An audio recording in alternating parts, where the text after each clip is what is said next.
A irmã Janinha anunciou para vocês, eu falo para vocês sobre o tema. Mas antes de a gente iniciar essa reflexão, cadê a irmã Maria Ivani? Irmã Maria Ivani, eu não vou mais consultar o Google, não, vou consultar a senhora agora. Eu não vou mais consultar o Google, não, vou consultar a senhora. A senhora falando, salvo desse todo de cor, eu estou envergonhado comigo. Se estiverem só dois assim, mas o Senhor, meu pastor, nada me faltará. Eu sou o caminho, a verdade da vida. A senhora deu um show de palavra decorada. Coisa boa, né, irmãos? A nossa igreja tem esse quadro Bíblia na cabeça, todo domingo nós apresentamos. E alguém tem que vir aqui à frente e falar decor. E decor mesmo. 2, 3, 4, 5, irmão. Ali, Deus falou um show. Então, assim, se alguém mais quiser desafiar a irmã Maria Ivani, você está convidado para o domingo que vem fazer o Bíblia na cabeça. E se chegar aqui e dizer assim, Jesus chorou, quem vai chorar é você. Esse ainda não texto aí do profeta Isaías, com 38 versículos. Mas que o Senhor continue nos abençoando, falando no nosso coração. Eu gostaria de pedir a Janine que projetasse o tema da mensagem, por gentileza.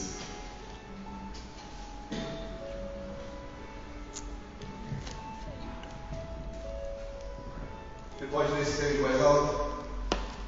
Eu sou uma massa de modelar, a quem eu estou permitindo me modelar. Acabou a mensagem. Vocês entenderem essa pergunta, se vocês reconhecerem esta expressão, alguém que conhece massa de modelar? Conhece? Sim. Massa de modelar é um objeto antitóxico, né? Um aliano antitóxico, mas antitóxico que você aperta ele adquire a forma que você quiser dar para ele. Porque o propósito dessa massa modelar é ser modelado, né? É se transformar em várias formas. E eu olhando para esse tema e para essa característica da massa de modelar, que veio ao meu coração a necessidade de pregar sobre isso. E eu pergunto para você é uma massa de modelar? Não precisa me responder, só faço sua análise da sua consciência. E se você é uma massa de modelar, se eu sou uma massa de modelar, a pergunta é: a quem eu estou permitindo modelar a minha vida? Vocês não têm ideia do quanto é difícil pregar numa igreja quando a nossa pregação ela se ocupa com a verdade bíblica e não com a necessidade efêmera do membro. E eu tenho percebido que há muitas pessoas que vivem atrás de uma reflexão, atrás de um culto de adoração ao Senhor, por conta de uma necessidade pontual. E nós pregadores temos a seguinte responsabilidade: qual é a necessidade essencial das pessoas hoje em dia? Qual é a principal necessidade? E pensando nisso, me vem esse peso da responsabilidade de transmitir uma palavra que muitas vezes não agrada os nossos ouvidos, mas é uma palavra que é gerada no coração de Deus. E quando eu falo gerada no coração de Deus, é uma palavra que é gerada na Escritura. E a Bíblia diz que a Escritura é totalmente, divinamente inspirada. E quando a Escritura fala conosco, não é o pregador que está falando, não é a igreja que está falando, não é a denominação que está falando. Quando a Escritura fala conosco, quem fala conosco é o próprio Deus. E eu gostaria que nós entendêssemos isso nessa noite, que muitas vezes nós queremos ouvir algo para nós, para talvez trazer um conforto pontual para nós. E às vezes nós não queremos ouvir aquilo que Deus quer, o que nós precisamos ouvir. E pensando nisso, eu falo, Senhor, como é difícil, como é de grande responsabilidade. Como talvez, depois de uma pregação, pode ser que a igreja toda considere uma pregação boa, porque falou o coração de cada um, porque falou da necessidade de cada um, mas também pode ser que a igreja, os ouvintes, considerem a pregação que não foi nada bom, que foi pesado, que foi difícil. A única coisa que eu gostaria que nessa noite acontecesse, como acontece todas as noites de culto, que a única coisa que prevaleça neste lugar é a vontade do Senhor no teu coração. É o desejo de Deus no teu coração, no nosso coração. E pensando nessa questão de formato, de modelo, eu trouxe para nós essa reflexão. Mas antes de nós discorrermos de forma mais específica este tema, eu quero sugestionar, não que eu tenha o poder de influenciar vocês, mas eu quero sugestionar você a pensar neste tema. Olha bem, a quem eu estou permitindo me modelar? Eu gostaria que você pensasse nesse tema em dois principais períodos da existência humana. E a partir daí nós vamos tentar entender o efeito dessa massa de modelar ou de alguém que modela a massa. Os dois períodos que eu quero que você pense da existência humana é o período da vida humana antes do pecado. Pense bem nisso. E o outro período que eu gostaria que vocês pensassem é a vida humana após a queda do homem. Então é baseado nesses dois períodos que nós vamos trazer a reflexão do Senhor nessa noite. E vamos tentar falar para nós mesmos a quem eu estou permitindo modelar a minha vida. E por que eu falo de dois períodos? Porque no período primeiro, nós vamos lembrar agora, é um período extremamente definitivo para nós entendermos a segunda parte, a quem nós estamos permitindo talvez modelar a nossa vida. O homem, ou seja, a vida humana antes do pecado. Gênesis capítulo 1, versículo 26. Podem ler para mim, por gentileza? Também disse Deus: façamos o homem à nossa imagem, conforme a nossa semelhança. Tenha ele domínio sobre os peixes do mar, sobre as aves dos céus, sobre os animais domésticos, sobre toda a terra e sobre todos os répteis que rastejam pela terra. Observe vocês que nós estamos falando agora nesse texto do período da existência humana antes do pecado. E antes do pecado nós tínhamos uma forma, e não era qualquer forma. Nós tínhamos uma forma que era a imagem e semelhança do Pai, do Filho e do Espírito Santo. Há uma canção do Padre Zezinho. Quantos de vocês conhecem o Padre Zezinho? Ele é fera na música. Cara, é muito bom. Eu quero colocar uma letra dele aqui para vocês verem. Vou até tentar cantar, não com a voz dele. Um certo dia, à beira-mar, apareceu um jovem marinheiro. Ninguém podia imaginar que alguém pudesse amar do jeito que ele amava. Seu jeito simples de conversar tocava o coração de quem... Ei, pegou ninguém, esse predicador tá forte, né? Esse padre tem umas letras maravilhosas, lindas. E eu sou admirador da inteligência de muitos padres, pela capacidade de se informar conhecimento. E nessa letra aqui, nós percebemos como nós somos feitos. O texto que nós lemos diz que nós somos feitos à imagem e semelhança do Pai, do Filho e do Espírito Santo. E olha como é que o Papa Zezinho traz para nós a interpretação sobre Jesus Cristo. Era uma pessoa que traz uma característica humana, do jovem Galileu, e falando, ninguém podia imaginar como é que era a imagem dele, é o seu jeito de amar. Olha como é que Jesus era conhecido, como é que ele era visto, e foi visto por muita gente assim, seu jeito especial de amar. Ele era simples no conversar, ele tocava o coração de quem escutava. Foi essa a imagem, foi dessa forma que Jesus fez, para ser igual a ele. E eu não quero nem que vocês pensem agora o que nós somos hoje, mas eu quero pensar nesse primeiro período. Por mais que Satanás haya tentado destruir a obra de Deus, mas no coração do Senhor, no coração de Deus, eu e você temos a melhor forma de viver. No coração de Deus nós somos simples, nós somos amáveis. E o texto não fala só isso, não. Fala que nós temos um domínio sobre os animais. E o domínio estava com ele, com o homem criado. E domínio aqui Traz a ideia, sabe, de uma boa relação e não simplesmente de dono. Domínio aqui traz a ideia de uma relação saudável com a natureza, uma boa convivência com os animais. Os animais não eram alvo de nossa ambição ou posse. Antes de nós, antes da era do pecado, a nossa relação com a natureza era diferente, o nosso formato era diferente. Eu não olhava para o animal para aprisionar na minha casa, eu não olhava para o animal para vender como comércio, eu não olhava para o animal para agradar o meu ambiente, eu olhava para o animal respeitando a natureza do animal. Foi assim que nós fomos feitos. E era para ser assim para sempre. Nós somos feitos para respeitar os rios, entendendo a importância dos rios para a nossa vida. Foi assim que Deus nos fez. E como é triste quando a gente olha o comportamento do homem depois da queda do homem, depois do pecado. Que ele olha para a sua estrada, ele olha para o seu bairro, ele olha talvez para o prédio que existe, e ali é depósito de esgoto, ali é depósito de papel, de plástico, mas não é mais o rio que Deus fez e que eu devo respeitar.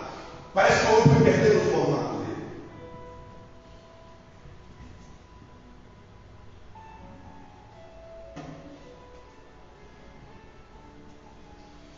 Nós às vezes pensamos que a igreja vai poder ensinar a falar alto da glória a Deus alto. Isso é uma consequência de quando eu estou cheio do Espírito Santo. Minhas explosões emocionais e eu glorifico a Deus. Mas um dos efeitos da igreja, um dos papéis da igreja, é falar para o mundo inteiro que nós fazemos parte da natureza construída por Deus. E que assim como a natureza testifica, a natureza glorifica a Deus, eu também tenho que glorificar a Deus. Está fazendo entender que eu estou falando sobre isso? A Bíblia fala mais tarde que nós somos templo do Espírito Santo e que nós não podemos destruir o nosso corpo, porque Deus habita em nós, não é isso? Nós não podemos fazer algo contra o nosso corpo, porque Deus habita em nós. Nós somos a habitação do Senhor. Mas a natureza também é a habitação do Senhor. Os rios também é a habitação do Senhor. Aquele que entende que não pode destruir o corpo e pode destruir a natureza, tem algo errado. Deus não é evidência ainda para essas pessoas. Se eu não entender Deus, se eu entender só na igreja, só na doutrina, eu estou fora do propósito de Deus. Ele não criou a igreja, Ele criou a natureza para que eu glorificasse a Deus através da natureza. Mas a nossa educação religiosa nos transportou para quê? Para uma religiosidade engessada, emparedada, que não vai a gente reconhecer a grandeza de Deus na natureza. Parece que falar assim, não pisa na grama, é depois falar, pisa na grama.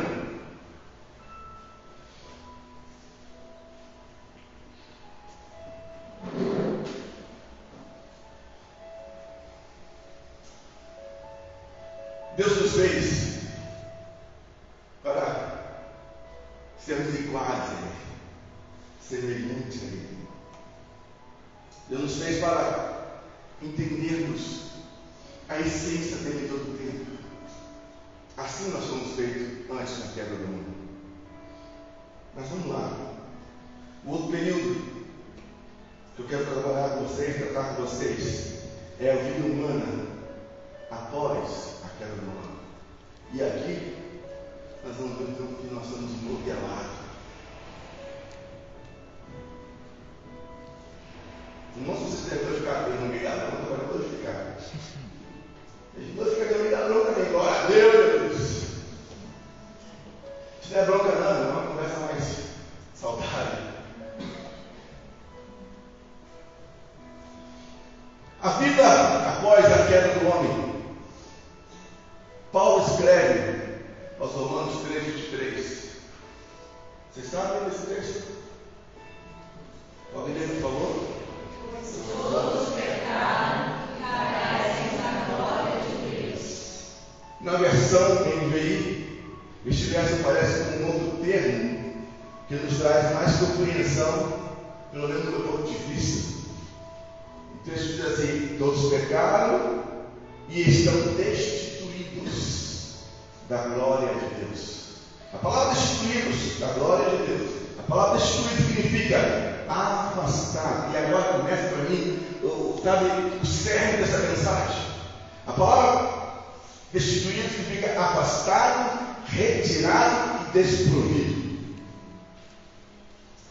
Com a entrada do pecado na humanidade, nós perdemos o formato de respeitar aquilo que Deus fez.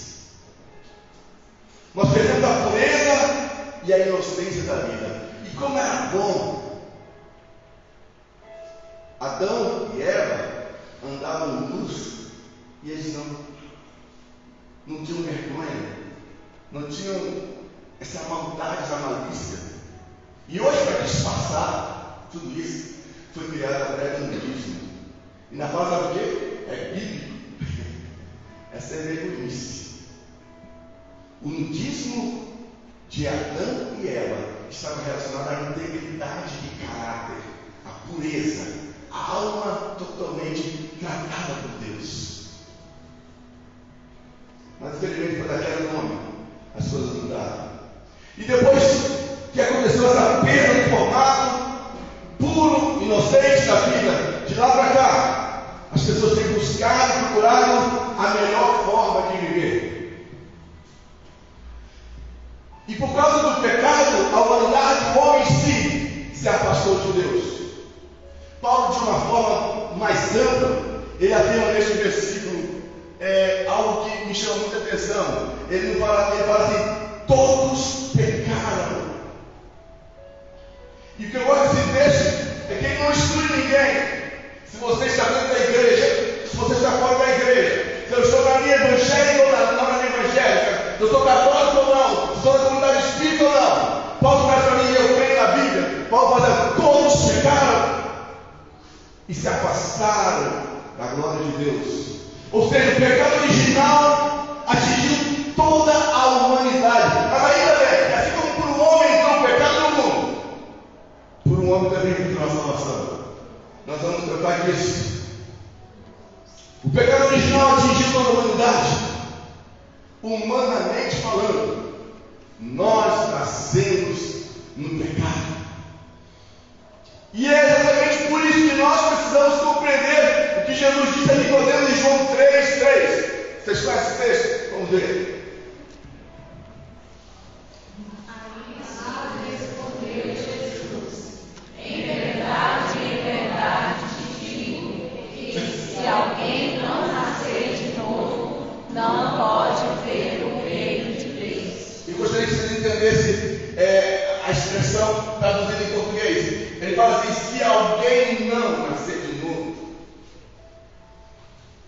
O Evangelho não está traduzindo para nós algo excludente. Ele fala: se alguém é indefinido. Você já me falou oculto? Como é que esse aí pegou em português? Bom, é alguém, não é identificado. Então, quando a palavra traz essa expressão de alguém, não está trazendo essa informação para quem está fora da igreja. E a minha grande decepção, e talvez comigo mesmo, e a minha admiração é entender que dentro da igreja as pessoas não conseguem entender que existem pessoas que precisam nascer de novo.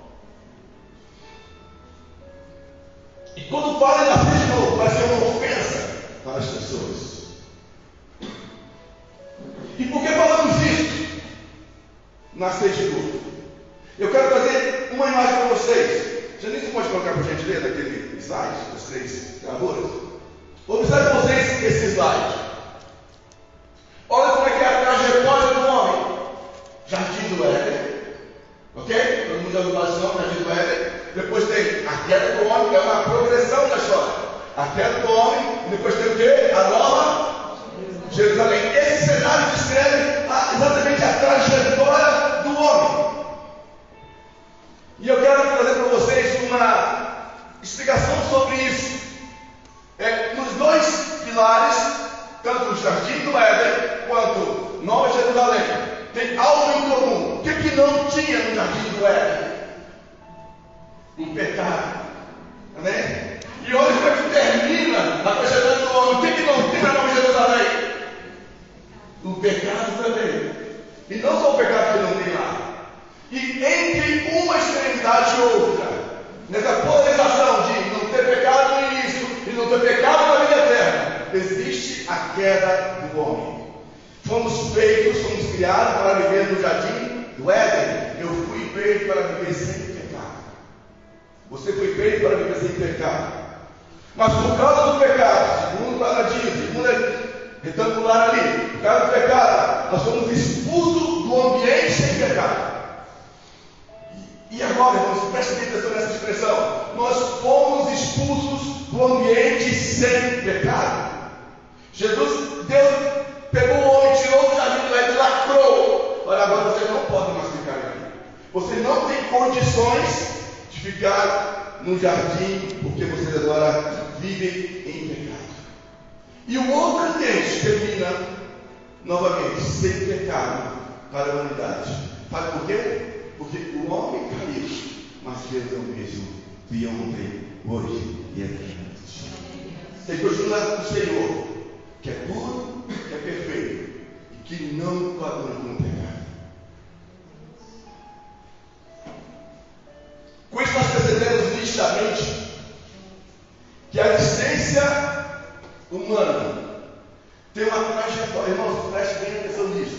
A existência humana tem uma trajetória de início, meio e fim. Infelizmente, no plano de Deus, o nosso início foi sem pecado. Mas infelizmente, hoje, nós fazemos no século 20, 21, mais recentes, nós já nascemos em pecado. Mas não te preocupe se você não nasceu no período que não tinha pecado. Se eu não nasci no período que não tinha o pecado já acontecido, eu tenho a esperança de quando morrer e para um período futuro que também não vai ter pecado. Eu posso estar não ter vivido a experiência do jardim do Éden, mas pela fé, pela esperança, eu posso e devo alcançar a esperança. Tenho a esperança de viver na eternidade, ao lado daquele que tirou todo o pecado da humanidade. Paulo escreve aos Filipenses, capítulo 3, versículo 13 e 14. Leia por gentileza. Irmãos, quanto a mim, não julgo haver-o alcançado, mas uma coisa faço, esquecendo-me das coisas que para trás ficam e avançando para as que diante de mim estão. Prossigo para o alvo, para o prêmio da soberana vocação de Deus e de Cristo Jesus. Parece ser simples esse texto, mas, queridos irmãos, uma vez que, por causa do pecado de Adão e Eva, nós fomos expulsos, fomos afastados do ambiente sem pecado, nós precisamos ter como meta, presta atenção nessa frase, nós precisamos ter como meta, como alvo, o viver dentro de novo de um ambiente sem pecado. Nós somos um ambiente de contaminação pelo pecado, mas a minha meta não é essa. Vocês estão no mundo, mas vocês não são do mundo. Essa frase não pode ser aleatória, não pode ser uma frase sem sentido e significado. Eu estou no mundo de pecado, de corrupção, de contaminação, de concupiscência da carne, de várias coisas. Estou, mas a minha meta não é essa. A sua meta não pode ser essa. E esquecer as coisas que para trás ficam, temos que ir para o alvo, que é Cristo Jesus. E quando Deus permite que a gente entenda isso através da Escritura, Deus está te dando o direito, a oportunidade de você entender que apesar de você não ter vivido no Éden, Ele ainda tem uma vida plena para cada um de nós. Parece que Ele nunca vai experimentar a grandeza, a bondade, a misericórdia, a suavidade, a não violência, mas Deus diz que ainda há esperança para nós.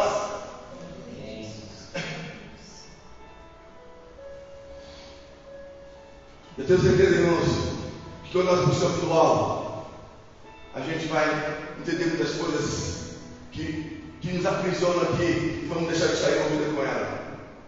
Paulo diz assim na sua segunda carta aos Coríntios, capítulo 4, versículo 4.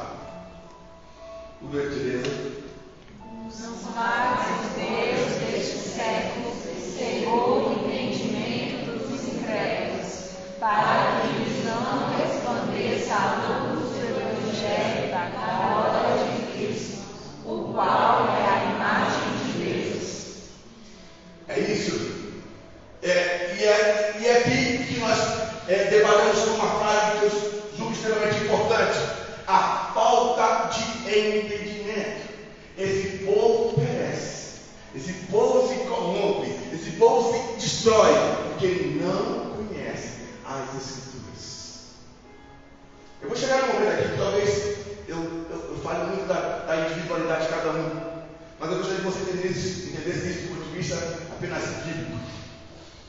Irmãos, falta entendimento de muitos. E a Bíblia declara isso, que o príncipe deste século, ou o Deus deste século, ele cegou o entendimento de muitas pessoas. E eu quero que você entenda que esse Deus que cegou o entendimento, esse Deus que se cego, é o Deus do ambiente que nós estamos vivendo. Nós perdemos o ambiente de pecado, e agora estamos num mundo que onde o tempo é queda, tem o pecado, e aí a gente precisa ir para outro ambiente sem pecado. Nós estamos vivendo esse período onde nós estamos na queda do homem. E quando nós não temos entendimento disso, nós podemos cair em uma grande armadilha do adversário. Nesse século, neste mundo, o adversário de Deus está cegando o entendimento de muitos. Mas Paulo também diz em Romanos 12, 2: não vos conformeis com este século. E aqui eu fico pensando na minha responsabilidade como pastor de igreja. O que a minha igreja está proporcionando para os seus membros? Hoje eu falo muito por conta de doenças e chuva, mas alguns devem estar assistindo no Instagram. O que esta igreja, minha igreja não, o que esta igreja está proporcionando para os seus membros? Qual é a proposta que essa igreja faz para cada membro? Olha, você entra aqui para ser abençoado. Você entra aqui para receber. Você entra aqui para ter alguma coisa. Isso pode até acontecer, mas a Bíblia fala bem claro que eu posso ter 100 vezes nessa vida algumas coisas, mas a vida é eterna só para aqueles que alcançarem um ambiente sem pecado. Olha o peso disso. Tem pessoas que não estão preocupadas com o ambiente com o pecado, querem a bênção de qualquer jeito, querem o benefício de qualquer jeito. Mas a Bíblia diz só: 100 vezes nessa você pode ter alguma coisa, mas na outra a vida eterna. O que significa isso? Você pode até perder alguma coisa aqui, mas você tem a vida eterna. Você pode até não ter tudo aqui, mas você não tem promessa só de ter 100 coisas aqui, não. 100 vezes aqui, não. Você tem promessa de ir na outra eterna. De na outra você tem um privilégio eterno. A humanidade tem perdido a noção dos valores e princípios. As pessoas não pensam mais prioritariamente em viver num mundo sem pecado. Nos meus 25 anos, 30 anos de pastorado, eu nunca ouvi, mas também eu sou um pecador igual, eu nunca ouvi alguém chegar para mim: pastor, eu quero que o senhor ore por mim, por gentileza, pelo teu irmão ou minha irmã, eu quero ir para um mundo sem pecado. Nunca ouvi ninguém falar isso. Eu recebo pedido de oração de todos os jeitos. INSS, consulta, marido de volta, sabe? Filho de volta, liberta das drogas, carro na justiça. Mas eu nunca ouvi alguém chegar assim para mim: pastor, ora porque eu quero chegar no mundo sem pecado. Ora para mim. E quando eu faço uma análise dessa frase, eu penso o quanto que nós, como igreja, muitas vezes sem pensar, nós estamos nos conformando com este mundo, e ainda achamos que nós estamos conformando. Porque há coisas boas aqui no mundo, não como que não tem muitas coisas boas nesse mundo. Mas Paulo está bem claro, inspirado por Deus: não se conforme com isso. Eu tenho para você, Ronaldo, muita coisa boa, mas a vida eterna é muito mais importante para você. E para cada um de nós, pessoal, sabe aquilo que você não conseguiu até agora?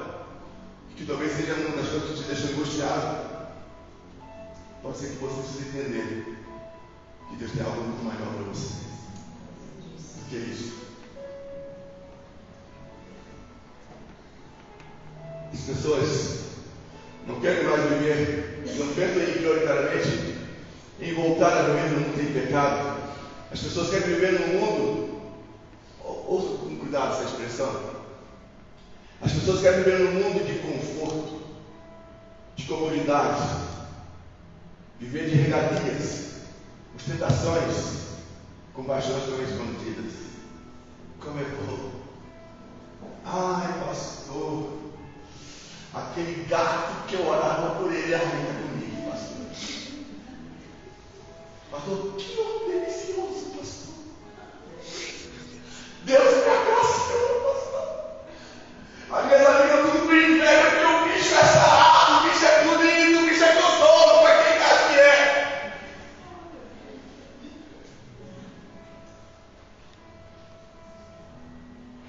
Irmãos, eu vou dar um testemunho pelo meu homem mais gostoso da terra, meu namorado. Vocês estão achando que o pastor está falando besteira? Mas é que se faz por aí. As pessoas não querem mais um mundo sem pecado. Querem um mundo, mas você andar de carro. Eu também quero andar de carro. No meu caso, ele quase não anda mais. Subiu ali de primeira. E eu falei, Deus, não vale isso. Deus falou, tudo bem. Por enquanto eu estou pegando só o carro. Se eu pegar para as pernas, fica pior. Mas sabe que a gente não consegue. Nós estamos nos conformando com este mundo. Lembrem, nós fomos expulsos de um ambiente sem pecado. Parece uma perda de memória disso. A única coisa que eu lembro do passado, sabe o que é que Adão, sendo enganado por aquela tomba. Vai. Oh, Jesus. É porque eu amo minha mulher, mas se a minha mulher faz isso, eu pegava o costela de volta. Não, você sabe, quer saber se não. Por causa da minha costela, por eu não ser, eu fui induzido. Dá uma olhada para os homens, cuidado. Entendeu? Cuidado, que parece que é bom, nem é perigoso. Cada que você vê. Eu tive o privilégio de casar com a minha costela bacana. Lembre-se, nós fomos expulsos do ambiente sem pecado e fomos lançados no ambiente de pecado. Nós nascemos no ambiente de pecado, nós crescemos no ambiente de pecado, nós casamos no ambiente de pecado, nós estudamos no ambiente de pecado, formamos, fazendo faculdade, escola, nós trabalhamos no ambiente de pecado, nós nos divertimos no ambiente de pecado. Como é que eu vou pegar uma prainha, né? Uma jet ski, um churrasquinho. Alguém pessoa quer falar cervejinha, não fala não, irmão. Isso não é de Deus esse negócio não. Nós nos divertimos no ambiente de pecado, nós namoramos no ambiente de pecado. Como é que eu vou namorar no ambiente de pecado? Ninguém ri. O trem é sério. Nós fazemos amizade no ambiente de pecado. Nós adquirimos patrimônio de bens. Nós fomos lançados no ambiente sem pecado, com pecado. Fomos expulsos do ambiente sem pecado e lançados no ambiente com pecado. Todos pecaram e afastados estão, destituídos estão da glória do Senhor, da graça de Deus. Irmão, tudo isso é muito bom. Nascer, crescer, casar, estudar, trabalhar, divertir, namorar, fazer amizade, adquirir bens, tudo isso é muito bom. Mas nós não devemos nos conformar com este mundo.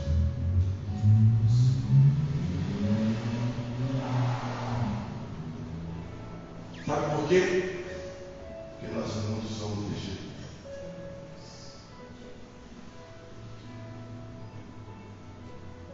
Nós não pertencemos a este mundo. Nós temos que passar deste mundo.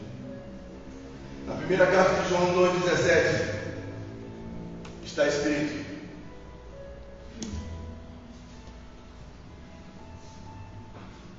pode ler, por favor.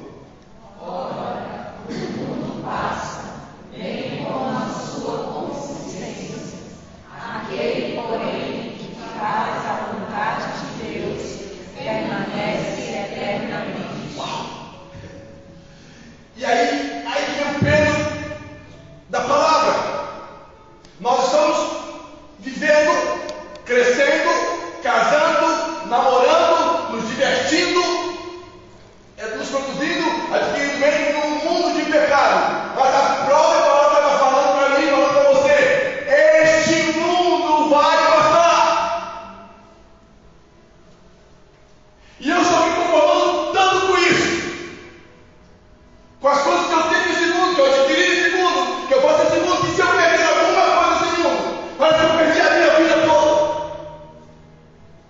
Você perder o emprego. Sabe aquele gatinho do lado verdes, aquela gatinha na cintura fininha, se acabar o namoro, a minha vida está destruída. Parece que os meus valores não passam dessa circunferência, desse sistema de mundo que nós vivemos. Irmão, ninguém quer perder namoro, ninguém quer perder casamento, ninguém quer perder filho, mas deixa eu falar uma coisa para você. A nossa prioridade é buscar as coisas dos céus, as coisas do alto.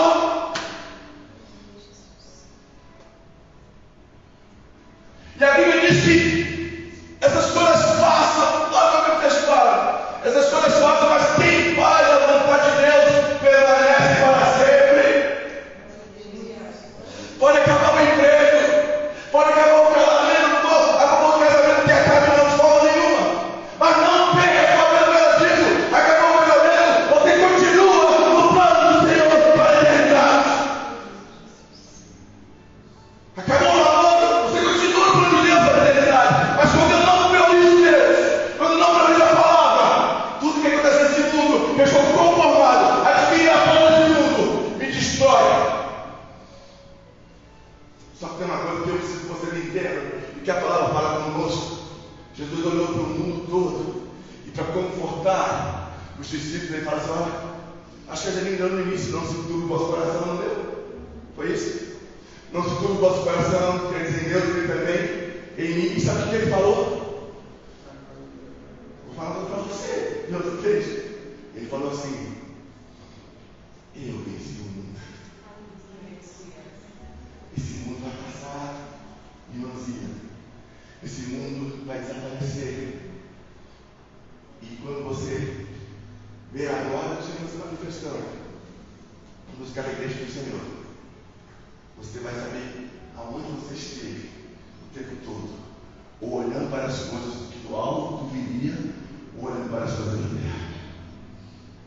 Aqueles que estão hoje vivendo olhando para as coisas que do alto vêm, eu tenho certeza que não vão abrir mão da eternidade por causa de uma missão, por causa de um carro, por causa de um salário alto. Porque em todo tempo, mesmo no mundo do pecado, nós sabemos que aonde abundou o pecado, superabundou a graça de Deus. E a graça de Deus, ela não faz com que eu seja rico, milionário, maior profissional. A graça de Deus me faz que eu entenda que eu tenho direito à eternidade.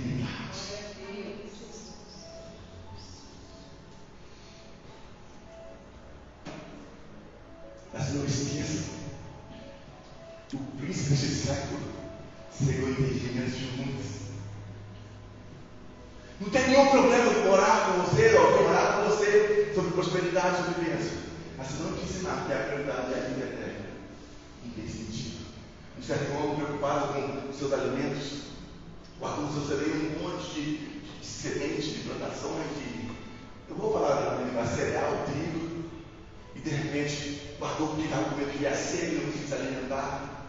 De repente, Jesus traz essa situação para ensinar para a gente o seguinte: louco, esta noite perderão a tua alma. E de que servirá tudo isso aqui? Quando Jó foi diante de Deus, Jó falou assim: mas ele tem tudo.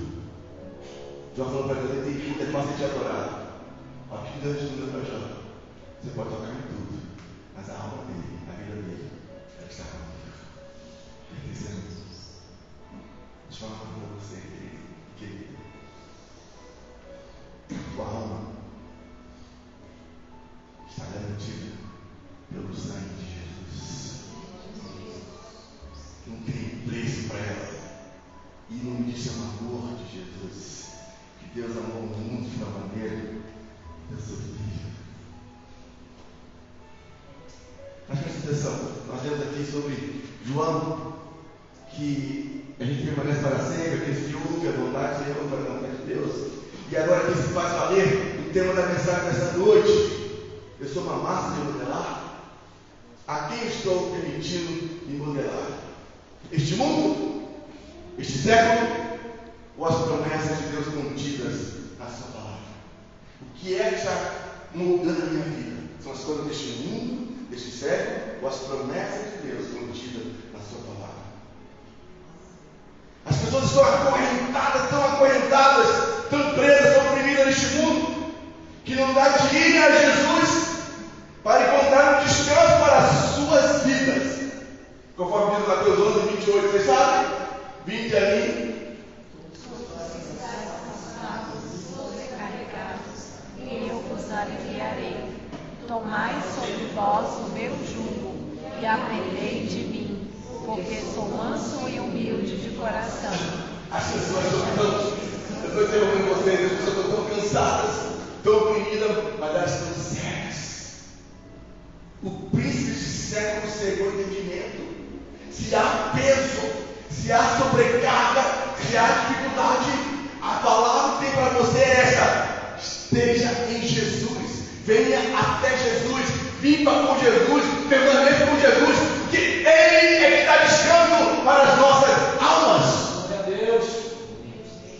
Ele é que dá descanso para a minha vida, para a minha mente. Não é o marido de volta, não é o inferno de volta. A paz que está em mim excede o entendimento humano, é a paz que vem do Senhor Jesus Cristo.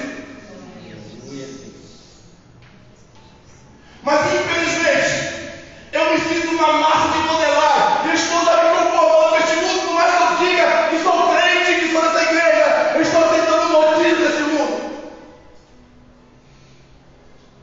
Tem pessoas que se matam porque o seu time perde. Tem pessoas que se matam por conta de alguma coisa que a pessoa adora, que idolatra. Infelizmente, a gente está confundindo as coisas.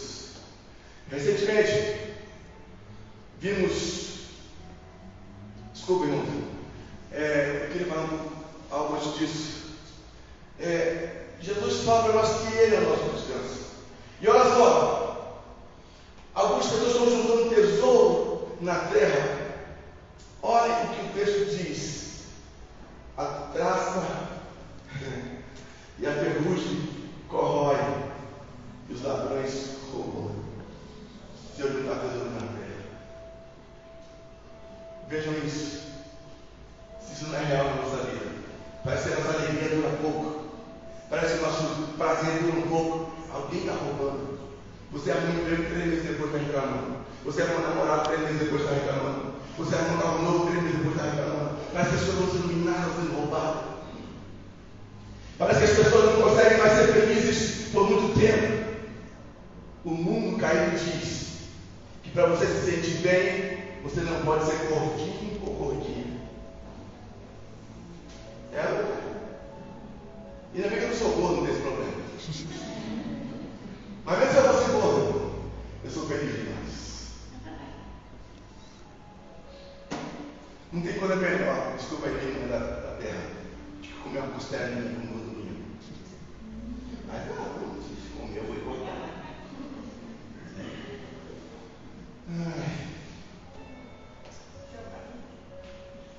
Barriga. Amigo de barriga, hein? Mas esse mundo diz o seguinte: boa, que quem tem barriga são os mais gostosinhos, as mais fofinhas.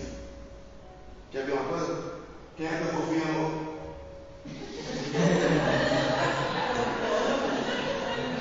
Isso é ilusão, não? Ela acha fofinho. E não vou ficar no detalhe. Vida de cada um, cada um. Mas infelizmente, tem pessoas que acordam 5 horas da manhã para emagrecer. Vai trabalhar o dia todo. Eu acho legal isso, Deus castiga. Bebe só água. Aí no primeiro pão que colorido, a barriga enche. Aí, isso aí, ó, vai brincar com Deus. Então assim, nossa, você emagreceu tanto, você está linda, ou lindo. 2 meses depois, uai, o que aconteceu com você? Foi uma ceia de Natal. Eu sou desse, sabe? Se você emagrecer 10 quilos em um dia, eu venho no 10 quilos. Mas é desse mundo que fala que as gordinhas e os gordinhos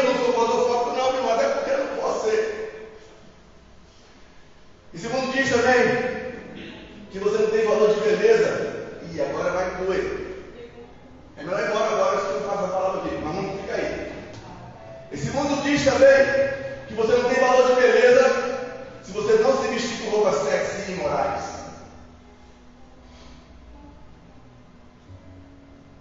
Eu não tenho vontade de falar tanta coisa, mas eu não posso.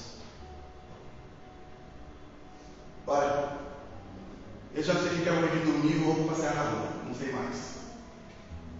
Você vai no lugar que vai no leve, treino os peitos de fora, com a roupa de renda. Mas Jesus, o que está acontecendo? Todo mundo caladinho, né? Quero ver quem vai pegar essa roupinha e botar fogo lá fora. Ou então nunca mais vou naquela igreja, aquele pastor, carne pura. Mas irmãos, parece uma coisa.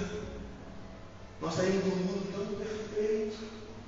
Caímos no mundo pecado. E olha o que a Bíblia diz: não vos conformeis com este mundo. Parece que eu não estou mais querendo voltar, não quero lembrar do Éden. Eu quero ficar neste mundo.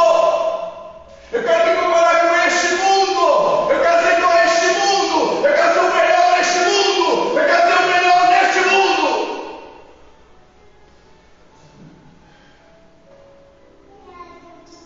Esse mundo diz também que se seu namoro acabou, você não tem mais vida, que você pode morrer, que é melhor para você. E eu volto a perguntar: a quem eu estou permitindo modelar a minha vida? Eu vou trazer uma situação aqui. Eu não tenho um pouquinho de paciência, mas um pouquinho eu termino. Recentemente, nós vimos na TV que um adolescente, agora, entrou na escola, uma professora de 71 anos, professora de história, e feriu umas 4 pessoas. O mundo digital tem muitas coisas boas, mas muitas mesmo. Eu acho que nunca mais fui em banco, tudo é por aqui, ó. Pelo WhatsApp, pelo stream, aplicativo. O mundo digital tem muitas coisas boas, mas também é um mundo oculto. Os pais desse adolescente, ou deste adolescente que cometeu esse crime ou esses crimes, esses pais não ensinaram seu filho a matar, mas alguém ou alguma coisa modelou a mente do seu filho. E sabe por que eu estou dando esse exemplo aqui? Porque nós estamos no mundo da privacidade. As pessoas falam assim: gente, mas deixa o adolescente sozinho. Ele se entende, ele se descobre. E os pais já não entram mais na questão de como é o filho. Não vem mais nada. Eu bato nessa tecla muitas vezes. E quando os pais sabem, os seus filhos estão vendo o que está sendo construído na mente dos nossos filhos, o que está influenciando nossos filhos, o modismo, esse terrorismo, essa ideia de querer matar, destruir, que não pode receber orgulho. Tudo bem, que a gente tem que respeitar todo mundo da forma que é, mas não. Quem é que ensinou que se alguém me chamar de gordinho eu tenho que matar? Quem ensinou alguém chamar de careca eu tenho que matar? Quem está ensinando os filhos? Quem está ensinando teu filho a namorar? Quem está ensinando teu filho a estudar? Quem está ensinando teu filho a ser um atleta? Como está sendo acompanhado nisso? Alguém pode estar mudando a mente do seu filho e você não sabe. Outra coisa, é muito comum você ver alguma postagem. Irmãos, eu sou um desses. É terrível esse negócio. É muito comum você ver alguma postagem e aquilo atingir agressivamente o teu emocional, a ponto de te irritar, de te deprimir, de fazer chorar, de fazer sofrer. Quando eu vejo Tiago, só Jesus na casa. Quando eu vejo alguns status, irmãos, dá dó de ver esses status. As pessoas querem mostrar o que nos status? Querem mostrar o seu umbigo? Desculpa a expressão com respeito a todas vocês mulheres. Querem mostrar suas calcinhas? Querem mostrar o que? Suas entranhas? Querem mostrar o que? A tua sensualidade? tua sexualidade. E eu fico pensando, cadê a imagem que nós somos formados? Cadê a menina? Cadê a mulher? Cadê o homem que entra aqui para buscar a Deus, para orar a Deus, para falar com Deus, para crescer em Deus? E no instante quer mostrar o seu peito cabeludo, o seu peito de músculo, a sua cinturinha esquisitinha. Tem pessoas que mostram, eu não entendo, pastor, sabe o que eu mostro para vocês? Que tem muita coisa incompatível com o cristianismo. Muita coisa mesmo. E eu vejo um filho meu tocando, eu tenho que eu vejo filho no Instagram, da onde ele quer. Fazendo biquinho, não é o caso de Samuel. E eu fico pensando, o que é que nós estamos preocupados com isso? Como nós estamos preocupados com essas coisas? O que está mudando a mente dos nossos filhos? E quando alguma coisa é postada no estado, ou será em algum lugar, a irmã fala assim, você viu que a irmã falou, ela brigou com o marido dela, e irmão, para com isso!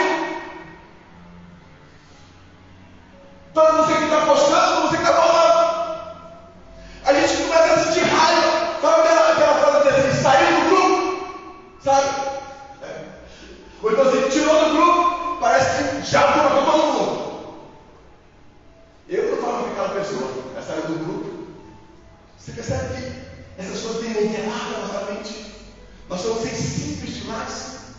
E parece que tudo que nós queremos buscar aqui na igreja é nada mais do que o nosso ego saciado, nossa satisfação, nossos prazeres realizados.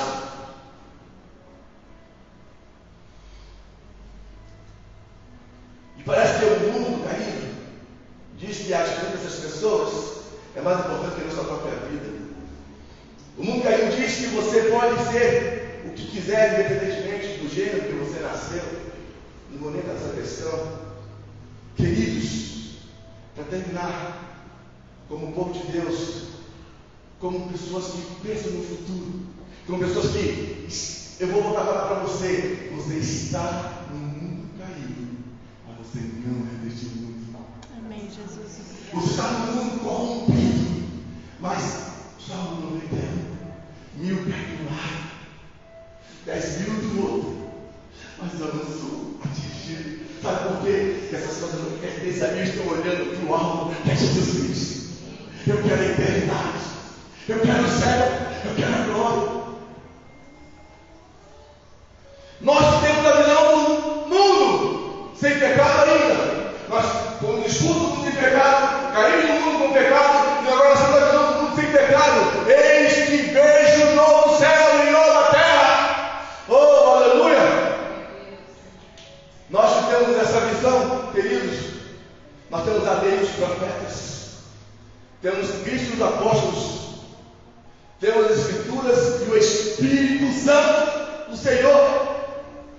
Temos, o Espírito Santo tem um papel importantíssimo, é convencer o homem do pecado. Aleluia. Nós temos a história da igreja, que nos faz ser como sal e luz. Nos faz nos enxergar como sal e luz. Nós não podemos ser modelados por este mundo caído de jeito nenhum. Nós somos modelados pela conversão, pela santificação e pela presença de Deus em nós. Nós somos transformados em transformadores. O mundo e a sua consciência passam, mas nós permanecemos para sempre. Nós vivemos nas celas de um sistema chamado capitalismo, e eu vou terminar por aqui. Chamado capitalismo, e o capitalismo é configurado por aqueles que têm maiores rendas e bens que massacram grande massa dos que não têm nada e lutam pela sobrevivência. Sabe qual é o grande problema? É que os cristãos, há cristãos que estão nesse sistema capitalismo, na parte de cima do sistema, e outros estão na parte de baixo. E os que estão na parte de baixo só pensam chegar na parte de cima. Está entendendo isso? Estão se conformando neste mundo. Não querem nem saber de outra coisa. Se eu sou pobre, eu quero ser rico. Se eu não tenho nada, eu quero ter. Se eu não conseguir, eu quero conseguir. Parece que nós nos conformamos com esse sistema. Nós somos modelados. E tem aqueles que são empresários, que que ganham 30 mil, 40 mil, 60 mil é pouco. É pouco. Que ganham 100 mil, 200 mil. Aí, com todo respeito à profissão, você contrata a empregada doméstica, você paga 1.200. E depois fala, querida, vamos para o culto lá em casa, vamos no culto lá em casa. Que crente é esse que você pode ser rico, mas não seja injusto? Eu preciso de você, olha, na minha casa não ainda crente. Quanto é o salário? 1.200. Não, é isso que você vai ganhar. Eu não penso na miséria, não penso na pobreza, não penso na dificuldade, na deficiência, eu penso no meu lucro. Eu penso na minha vantagem. Que cristianismo é esse? Esse é o mundo do capitalismo. Esse é o mundo, sabe, de quem quer mais, precisa ter mais. E o que é duro é que essas pessoas que estão em cima são poucos. Elas massacram qualquer um para permanecer em cima. E o que é mais triste ainda é que quando nós que podemos estar na fase de baixo, a gente fala assim, um dia eu for rico, eu vou ter 30 empregados. Vou pagar 1.000 e sem pagar nada. Um para lavar o pé, o outro para fazer um bigode. Só para ostentar, para humilhar. Eu fico pensando naquela frase que foi dita aqui esses dias, foi no. Não sei, foi pelo Paulinho. Eu estive com sede, estive com fome, e você não me deu de comer. Quando, Senhor? Quando a mão esteve em mim, você negou. Irmãos, o que é que está mudando na minha mente atualmente? O que está modelando? É o dinheiro, é o capitalismo, a ambição? Infelizmente, no lugar de nós eliminarmos a desigualdade, os privilégios de quem vive nas partes de cima, nós queremos também chegar em cima e usufruir do mesmo privilégio.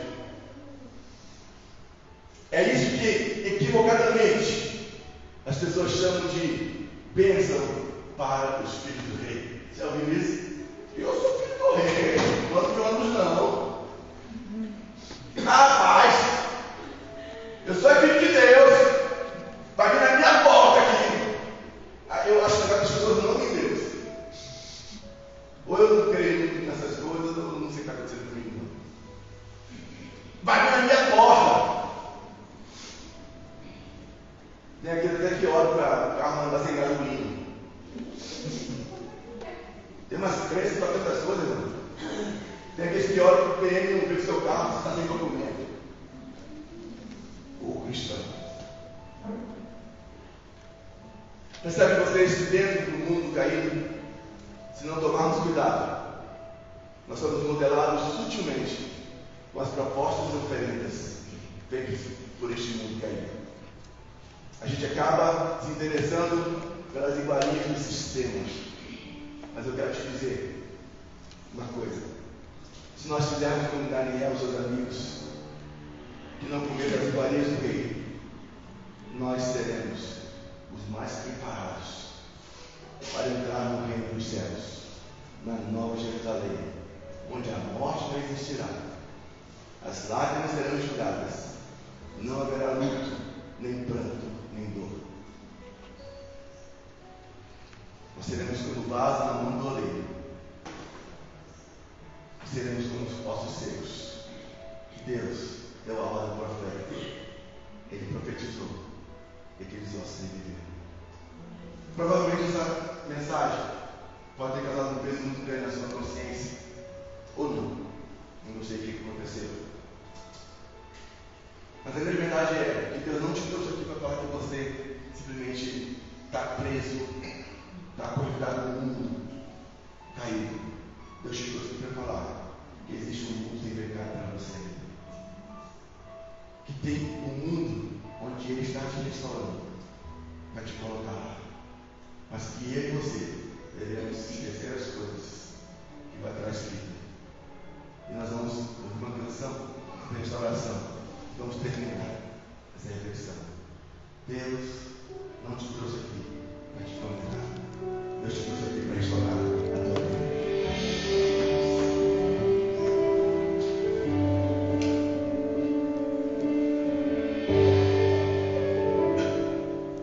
Se o homem te falar descansar.